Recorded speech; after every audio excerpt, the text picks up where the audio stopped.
আসসালামু আলাইকুম। আশা করি সবাই ভালো আছেন। আলহামদুলিল্লাহ আমরা অনেক ভালো আছি। তো আজকে আপনাদের সাথে একটা নতুন রেসিপি শেয়ার করব, গজা, যেটা আর কি বাজারে কিনতে পাওয়া যায় আর যে সংরক্ষণ করে খাওয়া যায়। তো দেখেন কতটা মুচমুচে হয়েছে। তো আপনাদেরকে বানানোটা দেখাবো। তো চলেন উপকরণগুলো রেডি করি, বানাবো। তো এই যে এখানে আমি নিয়ে নিয়েছি আটা, সাথে দিয়ে দিচ্ছি কালো জিরা আর স্বাদ মতো লবণ দিয়ে দিচ্ছি। তো আমার যারা ভিউয়ার্স আছেন, দর্শক যারা, আর হচ্ছে আমার বন্ধুরা, কমেন্টের থেকে কিন্তু বেশি, লাইকের থেকে বেশি কমেন্ট করে। সো আশা করব আপনারা যতজনেই কমেন্ট করবেন অ্যাকচুয়াল ততজনে লাইকটা করতে পারেন, তাহলে লাইকের সংখ্যা আর কমেন্টের সংখ্যা সমান সমান হয়। আর বাইরের যারা আছে দেখা গেছে তারা তো ভিডিও কম দেখে, বা দেখলেও তারা দেখা গেছে আপনার লাইক, সাবস্ক্রাইব, কমেন্ট এগুলো করে না। তো আপনাদের উদ্দেশ্যে বলতেছি, আপনারা অবশ্যই লাইক দিয়ে ভিডিওটা দেখা শুরু করবেন, যাতে আমার উপকার হয়। আপনারও ভালো, আমারও ভালো। আমি কিন্তু প্রত্যেকের ভিডিওতেই লাইক দিয়ে দেখা শুরু করি, তারপরে ফুল ভিডিও দেখে কমেন্ট করি। তো আপনারাও এই জিনিসটা করবেন। আর আশা করবো সবাই সবার ফুল ভিডিও দেখবেন। ফুল ভিডিও না দেখলে আপনার আমার দুজনেরই ক্ষতি হয়। হাতে সময় না পাইলে আপনি পরে দেখবেন, সমস্যা নাই, কিন্তু টেনে টেনে টেনে টেনে দেখবেন, তারপরে কমেন্ট করে চলে যাবেন, আসলে জিনিসটা খারাপ। তো এই তো আমি এখন গুলিয়ে নিচ্ছি। অল্প উপকরণে শুধু 10 মিনিটে নাস্তাটা তৈরি হয়ে যায়। এতে এইভাবে পানি দিয়ে ডোটা তৈরি করে নিব।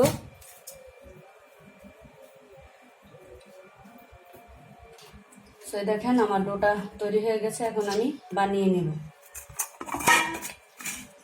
এইটা আমি ফ্রিজ দিয়ে রেডি করে রেখেছি। তো এইভাবে করে আমি একটু বেলে নেব, সাথেই থাকেন। তো এই তো বেলা হয়ে গেছে, এখন আমি একটা ছুরি দিয়ে কেটে নেব এইভাবে।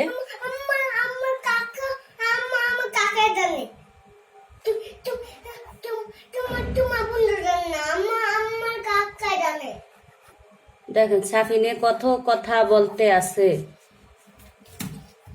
তার কথা বলার লেগে ভিডিওর ডিস্টার্ব হয়। তো চলেন আমি এইভাবে করে কেটে নেব। তো আশা করি সবাই ভালো কিছু মনে করবেন না, কারণ হচ্ছে সবাই জানেন আমার যারা বন্ধুরা আছে আমি এক হাতে ক্যামেরা করি। তো দেখেন আমি এই শেপ করে সবগুলো কেটে নেব, আর এভাবে এক এক করে রেখে দেব, না হয় লেগে যাবে, তারপরে ভেজে নেব। তো কেটে নিচ্ছি। তো এই তো তেল দিয়ে রেখেছি আগে থেকে, এখন দিয়ে ভেজে নেব। আর এটা আমি একটা ট্রেতে এইভাবে রেখেছিলাম, যাতে একটার সাথে একটা না লেগে যায়। তো এই তো নেড়ে চেড়ে এইভাবে আমি ভেজে নিচ্ছি। আরেকবার দিতে হবে, দুইবারে ভাজতে হবে, একবারে হচ্ছে না। তো এই তো হয়ে গেছে, দেখেন কালারটা। আমি উঠিয়ে নিচ্ছি।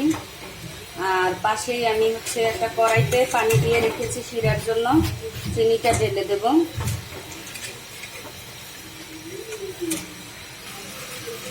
পানিটা হইতেছে, এখন আমি পরিমাপ মতো চিনি দিয়ে দিচ্ছি শিরার জন্য। হতে থাক,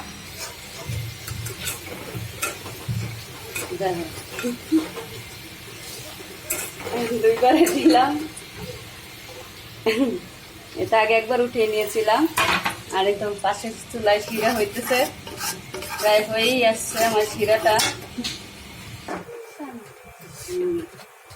তো দেখেন হয়ে গেছে, শিরাটার জালটা বন্ধ করে রেখেছিলাম, এখন আবার দিয়ে জাল গরম করে নিব। এই তো শিরাতে নেড়ে চেড়ে নিচ্ছি। পরে ঠান্ডা হোক, ঠান্ডা হতে দিয়ে দিব, তারপরে আপনাদের সাথে শেয়ার করব। তো এই তো অবশেষে হয়ে গেল আমার নাস্তার রেসিপিটা। তো আপনাদের যদি ভালো লাগে আমার চ্যানেলটা সাবস্ক্রাইব করে আমার পাশে থেকে যাবেন। ভিডিওটা শেষ করছি, আল্লাহ হাফেজ।